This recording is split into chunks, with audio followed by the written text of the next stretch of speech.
Olá pessoal, sou o professor Luiz Roberto. Hoje, aqui no Biologia Comentada, nós iremos trabalhar uma questão do Enem de 2019 relacionada com o tema Relações Ecológicas. Então, para fortalecer o nosso trabalho, você não esquece de se inscrever no nosso canal, de deixar o sininho aí ativado para que você receba todas as notificações e, sobretudo, deixa aquele like para fortalecer aqui nosso trabalho, tá bom? No final desse conteúdo, nós iremos trabalhar também a teoria de resposta ao item, TRI, para que você compreenda melhor como é que as questões costumam se interrelacionar em seus conteúdos. Eu espero que vocês gostem, então, sem mais delongas, vamos à questão.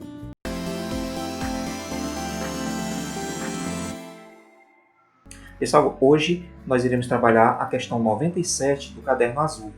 Mas se você tiver com outro caderno questionário aí disponível, se for no rosa, vai ser o 91, 102 no amarelo e 129 para o branco. Vamos à leitura do enunciado. As cutias, pequenos roedores das zonas tropicais, transportam pela boca as sementes que caem das árvores, mas, em vez de comê-las, enterram-nas em outro lugar. Esse procedimento lhes permite salvar a maioria das sementes enterradas para as épocas mais secas, quando não há frutos maduros disponíveis. Cientistas descobriram que as cutias roubam as sementes enterradas por outra. E esse comportamento de ladroagem faz com que uma mesma semente possa ser enterrada dezenas de vezes. Essa ladroagem está associada à relação de letra A, sinfilia, letra B, predatismo, letra C, parasitismo, letra D, competição e letra E, comensalismo. Vamos então apresentar o conteúdo que está por trás dessa questão. Vamos lá. Bem, pessoal, então vamos aqui nos ater ao conteúdo da questão.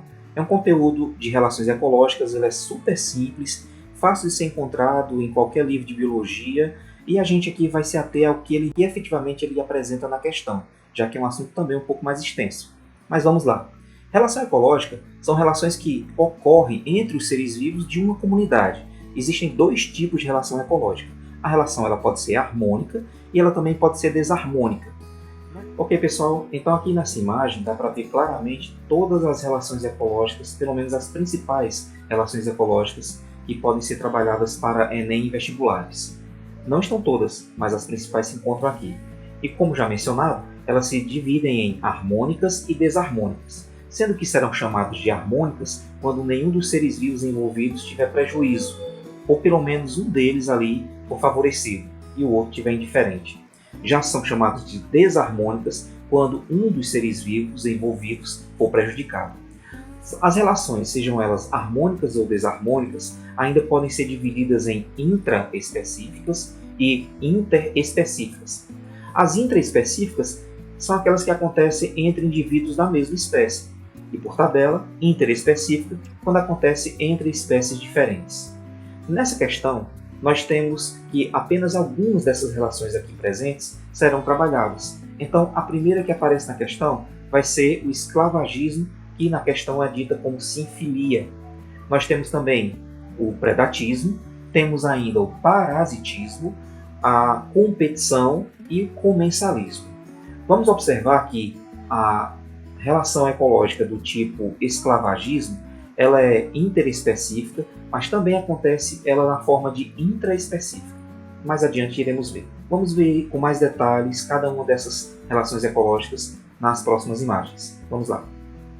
E pessoal, vamos então começar a falar aqui da sinfilia, que é a primeira que aparece das relações ecológicas, é a primeira que vai aparecer para a gente. A sinfilia é um tipo de relação ecológica onde um dos seres vivos ali ele vai se aproveitar da atividade, do trabalho ou do produto que é produzido por outro ser vivo. Quando se fala em esclavagismo ou sinfilia, logo lembramos dos pulgões. Até mesmo Carolus Linneu, que é o famoso Linneu, ele mencionava sobre essa relação. E ele dizia que os pulgões eram as vaquinhas das formigas. O pulgão, ao consumir a seiva do vegetal, ele deixa escapar um pouco da seiva aqui na região final do seu abdômen. E aí, no caso, a formiga consome essa seiva. Nós podemos ter um outro exemplo desse, é o caso da relação que acontece entre as abelhas e o ser humano. Nas abelhas, o produto da atividade delas, que seria o mel, é consumido pelo ser humano. Então, isso também é um tipo de sinfilia ou esclavagismo. Nesses dois exemplos que eu citei, são exemplos de relações interespecíficas, entre espécies diferentes. Vou citar agora um exemplo de relação, nesse caso, de sinfilia, né, intraespecífica. Nós temos, dentro da mesma espécie, o leão e a leoa. O leão ele não costuma caçar, o papel dele ali é de reprodutor e defender contra a presença de outros machos que tentem se reproduzir com o harém dele. Pois bem, então o leão ele costuma se alimentar da melhor carne quando a fêmea, que caça, quando a fêmea abate alguma presa, e aí é o leão que vai consumir o melhor pedaço daquela presa. E depois é que as fêmeas e os filhotes consomem o restante. Então o leão se aproveita da atividade da fêmea. Por essa razão, é um tipo de esclavagismo ou sinfilia intraespecífica, dentro da mesma espécie. Vamos agora analisar a próxima relação ecológica. Vamos agora, pessoal, falar um pouco sobre o predatismo.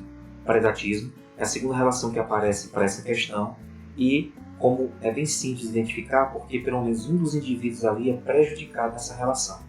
É a relação em que uma espécie animal vai ser chamada de predadora ou de caçadora. E a outra vai ser a presa.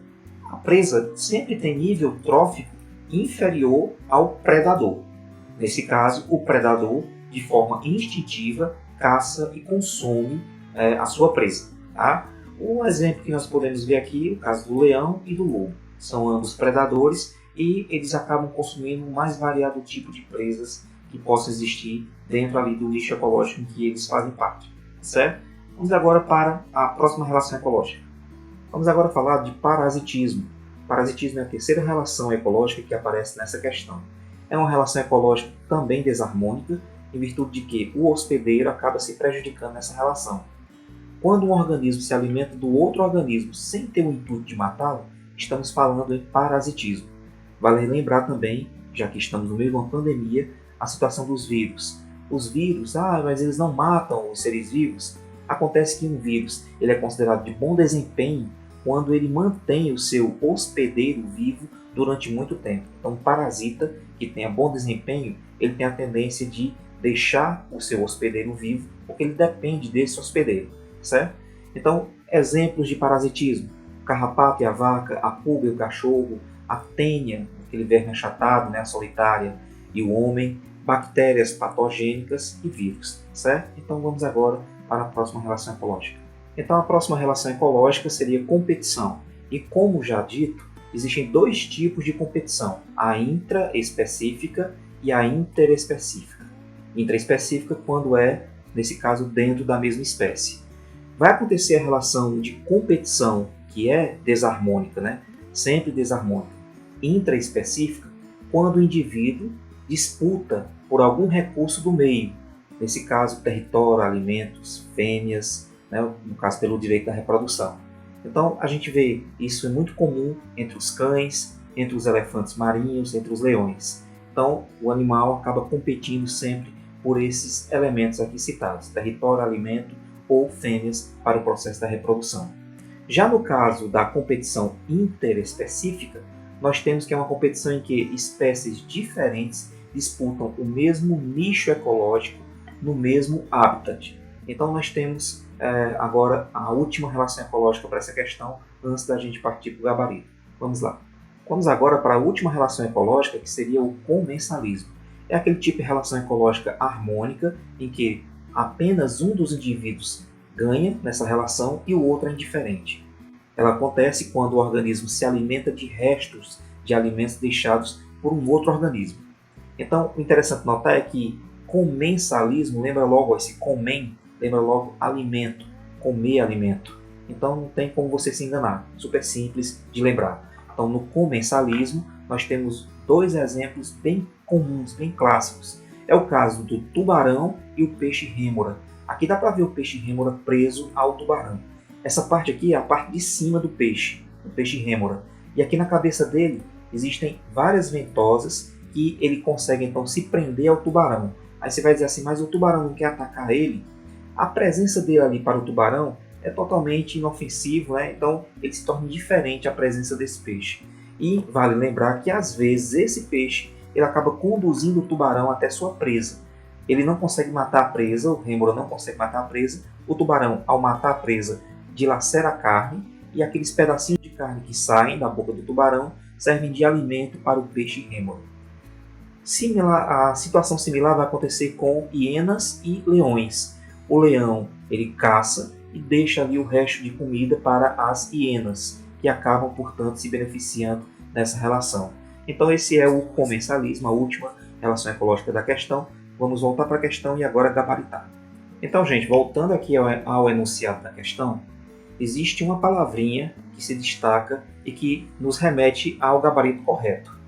Bem aqui nesse trecho, as cutias roubam as sementes enterradas por outra, o verbo roubar nos remete a prejuízo. Como nós temos aqui nas opções duas opções em que são apresentadas as relações harmônicas, seria a sinfilia e o comensalismo, nós já podemos então excluir esses dois, ficando então predatismo, parasitismo e competição. Mas obviamente não pode ser o predatismo, porque eu preciso de presa e predador, e aqui não há. Há alguém que utilizou de ladroagem, né? Deu um prejuízo de roubo. Parasitismo da mesma forma. Então nós não temos aqui um parasita e um hospedeiro. E portanto o gabarito da questão ficaria competição. É o que acontece efetivamente aqui para essa questão. Mas vale lembrar que quando nós analisamos essas questões, sempre utilizamos o comparativo entre uma questão e outra para fazermos aquela relação do TRI, Teoria de Resposta ao Item. E é o que nós vamos fazer agora. Vamos agora, a partir da questão 97, analisar a questão de número 100. Um alimento orgânico deve apresentar em sua embalagem o selo de uma instituição certificadora, garantindo ao consumidor que, além de ser um alimento isento de agrotóxicos, também é produzido com técnicas planejadas e controladas. A técnica de produção desses alimentos causa menor impacto aos recursos naturais, contribuindo para melhorar a qualidade de vida das pessoas. Vale a pena você destacar nessa questão, observar com mais detalhe essa questão, essa informação. Ele quer alimento isento de agrotóxico. Vamos agora para o comando da questão. A questão pede o seguinte: nesse sistema de produção de alimentos vegetais, o controle de insetos é manejado por meio do ou da. Se eu quero um controle de insetos isento de agrotóxicos para eu conseguir produzir esse alimento, eu tenho que me valer de uma das relações ecológicas apresentadas anteriormente. Então, nesse caso, se você observar o item A, B e C, ambos vão tratar sobre ciclos biogeoquímicos, adubação verde, compostagem, irrigação do solo. Tá? Então, obviamente, eu já excluiria esses três itens. E, nesse caso, só me restariam os dois últimos: utilização de predadores naturais e uso de sementes inóculas com rizóbio. Então, no caso, se eu quero controlar insetos, eu tenho que utilizar predadores, que seria, portanto, o item que seria o gabarito dessa questão. Então, dessa forma, você observa que, fazendo essa vinculação de uma questão com outra, eu posso entender que o conteúdo da questão 97 me auxilia nessa questão 100. Se eu erro a questão 100 e acerto o gabarito da questão 97, infelizmente eu não teria a pontuação completa da questão 97, porque eles entendem que ambas as questões foram chutadas, você não tem o controle do conteúdo. Então vale a pena ter sempre essa atenção e observar as vinculações entre os conteúdos, certo? Bem, pessoal, então essa foi a questão de hoje, eu espero que vocês tenham gostado. Não esquece de se inscrever no nosso canal, de deixar o teu like e ativar o sininho para você receber as notificações. Até a próxima!